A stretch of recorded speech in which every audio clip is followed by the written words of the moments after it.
Tātad skatieties. Pirms tam bija šitā stenē, un vēl tur bija šī. Tagad man ir šitā sten.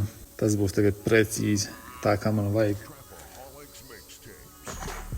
Izskatās vēl nereāli, bet vismaz beidzot būs tā, kā vajag. Ko salīdzināsim tagad? Kā jūs redzat, augšējā malā skatoties, jā. Cik pretīgi izsitās. Un tagad es arī redzu, cik zemes viņi vēl var sēdināt. Kročī kaut kāds debīlisms, skaties. Reāli man ir špīļikas un ne. Un man vienkārši skrūjot ratu ar roku pie tam, nevis ar pistoli, man vienkārši nolūzien špīļika. Kā tas vispār var būt? Ja viņas visi tik neizturīgs, tajā vienkārši braucot bez ratiem var palikt un mašīna vispār nokrist uz zemes. Es tikko izklopēju ārā špīļiku no vecā flanča. Tad man jāņem tagad atkal viss nostar un atkal jāmēģina tā dabūt ārā. Lai gan es nezinu, cik reāli ir viņi izsist.